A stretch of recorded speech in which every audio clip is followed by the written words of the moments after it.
Malaria, क्योंकि जंगल में आपने नदी नाले का पानी पिया, मच्छरों ने काटा, ये सारी समस्याएं आती हैं और ये आपको फेस करनी पड़ेंगी। और इसके लिए, इन सबसे लड़ने के लिए सबसे जो बड़ी ताकत है वो केवल विल पावर, इच्छा शक्ति। क्योंकि हमारे सीएम साहब का ये कहना है कि मजदूर को उसकी मजदूरी पसीना सूखने से पहले मिल जानी चाहिए। मान लो किसी जवान को सर्प ने काट लिया जंगल में, किसी को बिच्छू ने काट लिया रात के समय, या किसी का पैर में कोई ट्विस्ट हो गया तो कोई दिक्कत आ गई, पहाड़ियाँ चढ़ना उतरना ये सारी डिफ़िकल्टीज रहती हैं, क्योंकि जंगल में सरवाइव करना इतना भी आसान नहीं है। नमस्कार, मेरा नाम है राजा गुप्ता और आप देख रहे हैं आपका अपना यूट्यूब चैनल जिंदगी विद राजा। आज हमारे साथ हैं एमपी पुलिस के इंस्पेक्टर अंशुमन जी, जो सिपाही से ज्वाइनिंग ली और step by step SI inspector 2 bar MP सरकार द्वारा सम्मानित किए जा चुके हैं अपनी वीरता के लिए। हॉक फोर्स में एक यूनिट को लीड करते हैं, नक्सलियों को खदेड़ने का काम करते हैं। वहां की नक्सल बहुल क्षेत्र में विषम परिस्थितियों में रहना, नक्सलियों का उन्मूलन करना, जड़ से उखाड़ना, ये इनका कार्य है। तो स्वागत करते हैं हम अंशु जी का। Thank you. अंशु जी, आप किस परिवेश से निकलकर आज इस ऊंचाई तक पहुंचे हैं? चूँकि मेरा नेटिव यूपी रहा है, मैं डिस्ट्रिक्ट मैनपुरी के बेवर जी जो है देहात गांव रसूलाबाद से बिलोंग करता हूं। जी, तो मेरा जो परिवेश रहा है वो बिल्कुल ग्रामीण रहा है, और समय के साथ अलग अलग जगहों पे भी मैंने अलग अलग अनुभव लिए। जैसे कि मेरी बेसिक शिक्षा मेरे मामा जी के यहाँ मध्य प्रदेश में हुई, मुरैना ज़िले में। अच्छा, प्राथमिक शिक्षा जिसको कह सकते हाँ हैं। हाँ, शुरुआती प्राथमिक शिक्षा। जी। उसके बाद स्नातक भी मैं वहीं से हुआ। अगर देखा जाए तो शिक्षा पूरी मेरी मध्य प्रदेश में हुई है। बचपन का अगर कहेंगे तो आपका एमपी में आपका बचपन अधिक बीता है। कब आपका जो जन्म है कहाँ और कब? जन्म मेरा ग्वालियर में हुआ था। उसके पीछे भी रीजन ये था कि मेरे दादाजी जो है एमपी पुलिस में ऑलरेडी थे, जी। तो उनकी सर्विस एमपी में थी, तो उस वजह से जन्म मेरा ग्वालियर में हुआ। अच्छा, ये काफी लोग ये नहीं जानते हैं कि हॉक फोर्स क्या है। Hoc force Madhya Pradesh police की एक कमांडो विंग है, जो मूलतः नक्सल उन्मूलन के लिए 2001 में खड़ी हुई थी। जी जी। इंस्पेक्टर पद पे जो आप पहुंचे हैं सिपाही भर्ती से एसआई, हाँ, सब डायरेक्ट एंट्री पेपर दे के। अच्छा, सब इंस्पेक्टर जी। उसके बाद आउट ऑफ टर्न 2021 में इंस्पेक्टर। जी। तो कौन से सन में आप सब सिपाही से भर्ती हुए थे? 2010 में। 2010। हाँ। 2022, लगभग 11 साल के सफर में ही आपने इस ऊंचाई को पकड़ लिया। हाँ, 11 साल। बहुत ही सराहनीय, कहीं ना कहीं। धन्यवाद। 2010 में जब मैंने एज अ कांस्टेबल ज्वाइन किया था, जी। तो उस समय मुझे वहाँ पर जो मेरे सीनियर्स थे उन्हीं के द्वारा ये पता चला कि यहाँ की एक स्पेशलाइज्ड फोर्स है, हाँ। जिसे हम हॉक कहते हैं, और वो बिल्कुल एडवेंचरस लाइफ है, नक्सल उन्मूलन के लिए काम करती है। तो तभी मैंने डिसाइड कर लिया। तो 2012 में मेरी ट्रेनिंग ख़त्म हुई थी जनवरी में, जी। और उसके तत्काल बाद जो है मैंने हॉक को एज अ कमांडो ज्वाइन कर लिया था। हम चाहेंगे उसका थोड़ा सा विस्तार से बताएं, कमांडो की ट्रेनिंग में क्या कैसे रहता है? कमांडो ट्रेनिंग मूलतः 2 तरह से होती है। एक होती है अर्बन ऑपरेशन के लिए, जिसको शहरी क्षेत्र बोला जाता है। जी, शहरी क्षेत्र के लिए, जैसे एनएसजी है जी, या दूसरी फोर्सेज हैं। जी। और एक रहता है जंगल वारफेयर, जंगल की लड़ाई। अच्छा, जंगली, बिल्कुल। जंगल वारफेयर अपने आप में एक शब्द है, और इस शब्द से हम ये अर्थ लगा सकते हैं कि कोई ऐसा व्यक्ति जो सिर्फ जंगल में लड़ाई लड़ने के लिए ही जो है ट्रेंड हुआ है। तो हॉक जो है एमपी का, वो स्पेशलाइज्ड फोर्स है और नक्सल उन्मूलन पे काम करता है, और उसके सभी जांबाज जवानों को जो है हमारे जो है डिपार्टमेंट के द्वारा कमांडो से ही संबोधित किया जाता है। जब आप कॉलेज लाइफ में जब पहुंचे, कॉलेज लाइफ का एक होता है ना कि साहब नया जोश होता है ना, शैतानियां भी चरम पे होती हैं, लोग बच्चा समझ के छोड़ भी देते हैं। कोई ऐसी शैतानी आज तक जहन में कि पकड़े गए हो और फिर उसी कॉलेज लाइफ में मेरी ज़िंदगी में ऐसा कुछ कभी घटित ही नहीं हुआ। अच्छा, क्या हमेशा मतलब जो है रूटीन कॉलेज जाना, लेक्चर्स अटेंड करना, उसके बाद पढ़ाई लिखाई, और फिर उसके बाद उसी साल फाइनल ईयर हुआ और उसी साल जॉब लग गई। इसीलिए बहुत ज़्यादा टाइम नहीं मिल पाया दूसरी चीज़ों के लिए। जी। दूसरी चीज़ों के लिए समय ज़्यादा मिला ही नहीं। 20 साल की मेरी आयु थी और उसी समय मैं सिलेक्ट हो गया था। 20 साल की उम्र में ही आपने 20 साल ज्वाइन कर लिए। 20 साल। अच्छा, कॉलेज लाइफ की जब बात आती है, शैतानियां तो चलो नहीं की है, लेकिन कभी किसी आंखें दो से चार नहीं, ये सब नहीं हो पाया।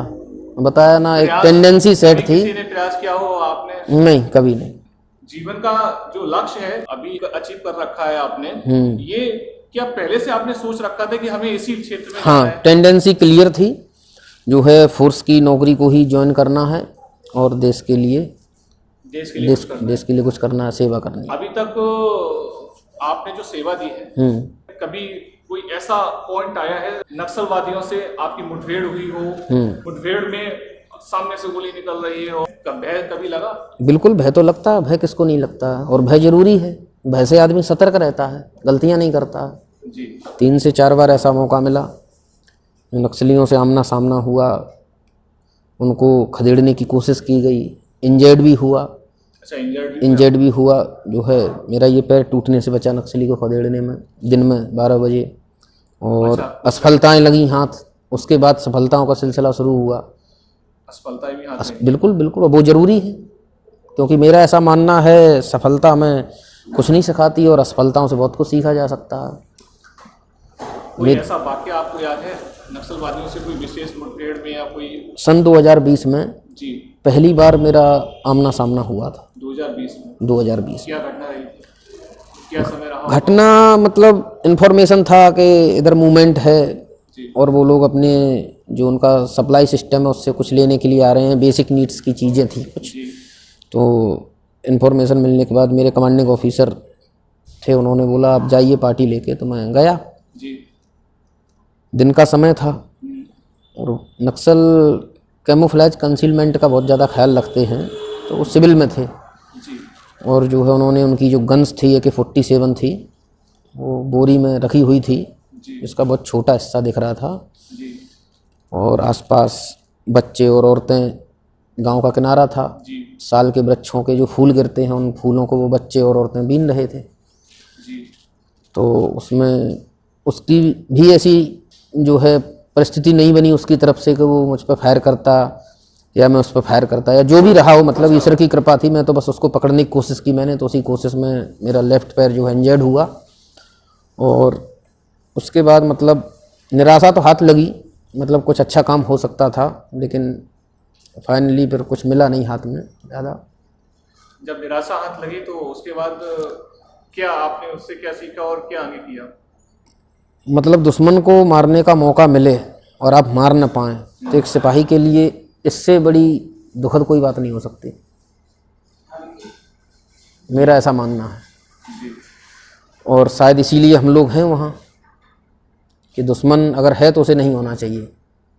मध्य प्रदेश शुरू से ही मेरी शिक्षा दीक्षा वहीं हुई, काफ़ी लंबा समय मैंने वहाँ बिताया, तो मैंने हमेशा उसे एक शांति के टापू के तौर पे देखा कि मध्य प्रदेश में कभी भी बहुत ज़्यादा जो है परेशानियाँ नहीं रही हैं, केवल थोड़ा सा दस्यु समस्या चलती रही। और उसके बाद ये अब नक्सल, तो चूँकि MP गवर्नमेंट ने दस्यु समस्या का तो उन्मूलन पूरी तरह से कर दिया, अब रही बात नक्सल की, तो उसके लिए हॉक फोर्स के जांबाज कमांडोज हैं, धीरे धीरे नक्सल समस्या भी ख़त्म हो जाएगी और होना ही चाहिए। जब आप हॉक्स फो की विंग के आप कमांडर भी हैं, तो आपकी कमांड में जो भी कमांडोज रहते हैं, तो उनको लीड करने के लिए कभी ऐसा होता है कि भाई परेशानियां भी आती हों? आप अगर किसी ट्रुप्स को लीड कर रहे हैं जी, तो आपके पास चैलेंजेज की कमी नहीं है। चैलेंजेज कई प्रकार के, जैसे आप सर्चिंग एंड कॉम्बिंग ऑपरेशन कर रहे हैं, वहाँ पर अलग प्रकार के चैलेंज होंगे। कैंप में जवानों के साथ रह रहे हैं तो भी कुछ न कुछ चैलेंजेज रहेंगे। जवानों की छुट्टी से संबंधित समस्या, उनका एडमिनिस्ट्रेशन से संबंधित कोई इशू हो या अकोमोडेशन से संबंधित, इन सारी चीज़ों की भी मॉनिटरिंग करनी पड़ती है और फिर जो वरिष्ठ अधिकारी रहते हैं उनको उस संबंध में जानकारी देनी पड़ती है ताकि वो समस्याएं जल्दी से जल्दी ख़त्म की जा सकें। सर्चिंग कॉम्बिंग में जैसे हम लोग निकलते हैं पैदल ही चलना पड़ता है, 40 किलोमीटर 50 किलोमीटर भी हो जाता है कभी कभी 3 दिन में 4 दिन में लगातार। तो रास्ते में खाने पीने की क्या रहता है? खाना और पानी हमेशा पीठ पर रहता है, फिर चाहे जंगल में 7 दिन के लिए जाएं या 5 दिन के लिए जाएं या 2 दिन के लिए जाएं। 7 दिन जाना है आपको, 2 दिन के लिए? हाँ, और टोटल लैंड सर्वाइवल, ज़मीनी हालात के हिसाब से ही आपको सर्वाइव करना है।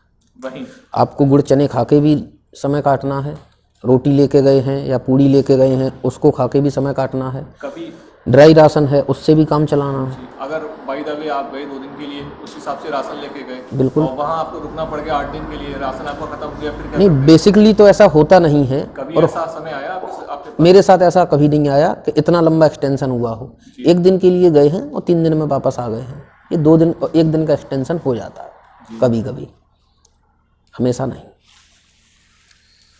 हम चर्चा कर रहे थे क्या क्या परेशानियां आती हैं आपके सामने? मान लो किसी जवान को सर्प ने काट लिया जंगल में, किसी को बिच्छू ने काट लिया रात के समय, या किसी का पैर में कोई ट्विस्ट हो गया तो कोई दिक्कत आ गई। पहाड़ियाँ चढ़ना उतरना ये सारी डिफ़िकल्टीज रहती हैं क्योंकि जंगल में सरवाइव करना इतना भी आसान नहीं है। आपको ज़मीन पर ही सोना है, टोटल कम खाना खाना है, अधिक पैदल चलना है, कैलोरी अधिक बर्न होती है, शरीर में धीरे धीरे वीकनेस ही आती है, ठीक से आदमी सो नहीं पाता है। और उसके अलावा मलेरिया सबसे बड़ा शत्रु जंगल वारफेयर में जो भी जवान लगे हुए हैं ऑल इंडिया में, not only Hawk, not only in MP, जो भी जवान जंगल वारफेयर में लगे हुए हैं उनके लिए सबसे बड़ा चैलेंज है वर्तमान समय में मलेरिया। क्योंकि जंगल में आपने नदी नाले का पानी पिया, मच्छरों ने काटा, ये सारी समस्याएं आती हैं और ये आपको फेस करनी पड़ेंगी। और इसके लिए इन सबसे लड़ने के लिए सबसे जो बड़ी ताकत है वो केवल विल पावर, इच्छा शक्ति। क्योंकि मेरा ऐसा मानना है इच्छा शक्ति से बड़ी कोई चीज़ नहीं है जी। और अपने कर्तव्य के प्रति इच्छा शक्ति, आपका कठिन परिश्रम और आपका समर्पण भाव, यही आपको अचीवमेंट दिलाता है। जब आपकी कंपनी वीक होने लगती है मानसिक रूप से, उसमें जोश कैसे बढ़ता है? पहली बात तो ये है कि कभी भी कोई भी ट्रुप आसानी से गिव अप नहीं करता, आसानी से गिव अप तो कोई करता ही नहीं है। और अगर कोई डिमोरलाइज हो रहा है तो उसको फिर उसका मोरल अप करने के लिए कई तरीके हैं। उसको इस चीज़ का एहसास दिलाना पड़ता है कि तुम यहाँ क्यों हो, किस लिए हो। जी। यही चीज़ें हैं। नॉर्मली जवानों में जोश तो है, इसीलिए तो वहाँ है पहले से। वो जिसका जोश कम ज़्यादा तो चलो ठीक है, लेकिन जोशीले हैं तभी तो वहाँ हैं, नहीं तो फिर दूसरी जगह में पीस एरिया में भी डिप्लॉयमेंट लेके वो नौकरी कर सकते हैं। जुनून चाहिए हॉक फोर्स में जाने के लिए, जुनूनी होना चाहिए, बिल्कुल होना चाहिए, बिल्कुल। उसके अंदर इच्छा शक्ति, समर्पण भाव और कठिन परिश्रम, इन 3 चीज़ों का समावेश होना चाहिए अगर आपको हॉक का कमांडो बनना है तो। क्योंकि हॉक फोर्स के कमांडोज की डायरेक्ट भर्ती नहीं होती है। आप पहले मध्य प्रदेश पुलिस ज्वाइन करते हैं, फिर आप डेपुटेशन पर हॉक फोर्स में जाते हैं और कुछ समय पश्चात आपको आपकी यूनिट, जिस यूनिट से भी आप जाएं, सिविल पुलिस से या आर्म्ड पुलिस से, फिर आपको वापस कर दिया जाता है। हॉक फोर्स में पहुंचने के बाद एज ए कमांडो जब आप बने, उसके बाद कौन कौन सी घटनाएं, कोई 1-2 घटनाएं आप बताएंगे जो विशेष रही हो, MP पुलिस को आप पर उसको लेके गर्व हुआ हो? और मैंने देखा है आपका, तो उसमें आपको सम्मानित भी किया गया है राष्ट्रपति द्वारा वीरता के लिए। हाँ, ये बिल्कुल सही बात है। 2021 में एक नक्सल मुठभेड़ हुई थी जी। उसके एवज में मुझे मध्य प्रदेश के माननीय मुख्यमंत्री महोदय द्वारा मुझे और मेरी टीम को आउट ऑफ टर्न प्रमोशन दिया गया था, जिसमें मैं सब इंस्पेक्टर से इंस्पेक्टर बना था। और उसी मुठभेड़ के परिप्रेक्ष्य में मुझे महामहिम राष्ट्रपति भारत सरकार द्वारा पुलिस के लिए वीरता पदक से सम्मानित जो है किया गया था। उसका नोटिफिकेशन जारी हुआ है, अभी उसका रिसीविंग होना है मेडल का।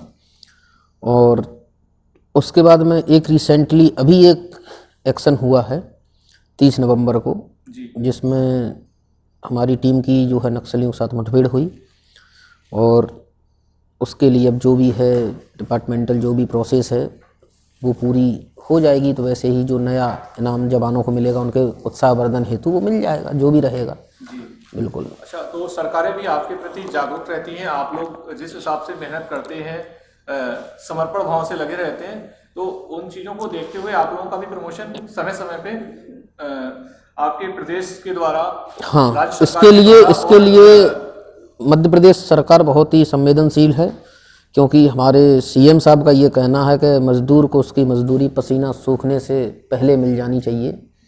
तो इसीलिए वो इन मामलों में कभी भी कोताही नहीं बरतते।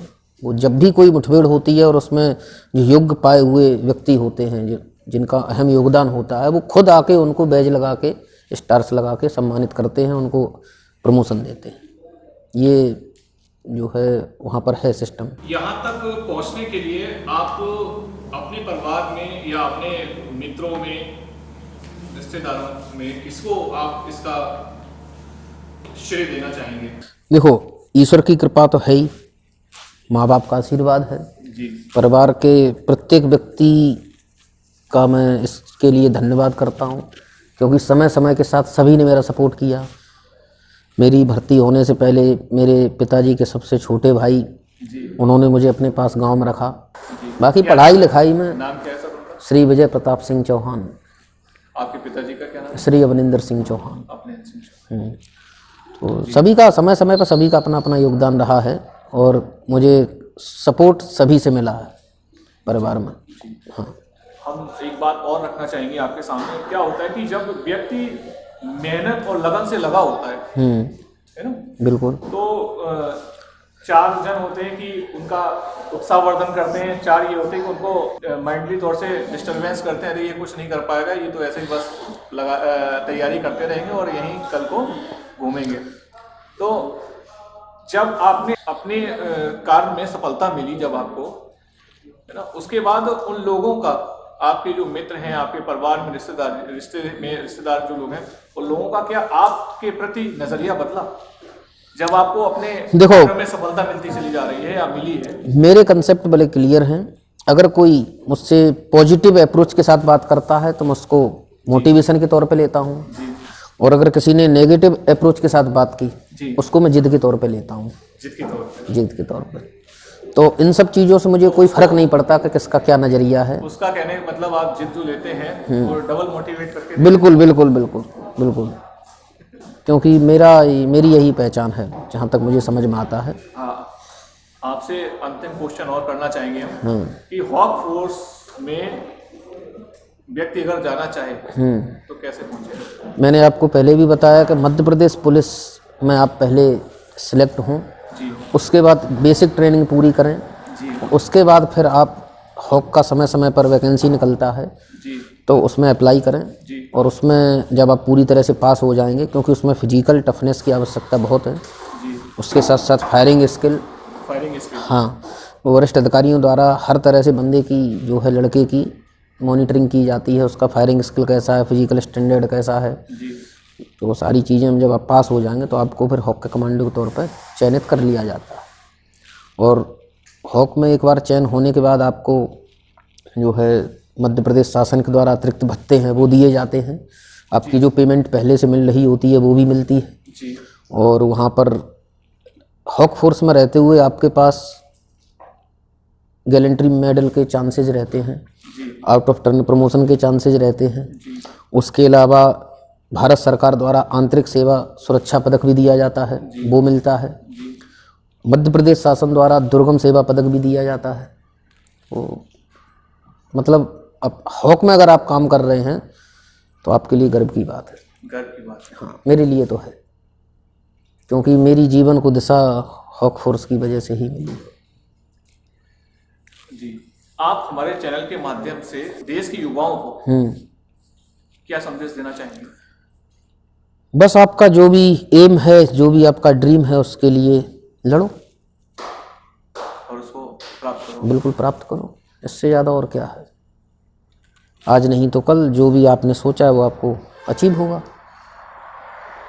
मिल्खा सिंह जो माने हुए एथलीट रहे, उन्होंने एक बहुत अच्छी बात बोली थी जो मेरे जीवन में मैंने अप्लाई की, कि विल पावर, हार्ड वर्क और डेडिकेशन, डेडिकेशन। ये 3 चीज़ें इसके जीवन में हैं। वो ज़मीन से उठ के आसमान को छू सकता है। चूँकि मैंने आसमान तो मुझे नहीं लगता कि छुआ है, लेकिन जितना भी किया है उतना पर्याप्त है, और उसके पीछे जो वो 3 शब्द हैं वो हमेशा मेरी लाइफ में चलते रहेंगे। तो इसके लिए मैं उनका हृदय से धन्यवाद करता हूँ कि उन्होंने वो 3 शब्द की परिभाषा दी और मैंने उस परिभाषा को अपने अंदर आत्मार्पित किया। जी, हमारे चैनल को समय देने के लिए आपका बहुत बहुत धन्यवाद सर। धन्यवाद।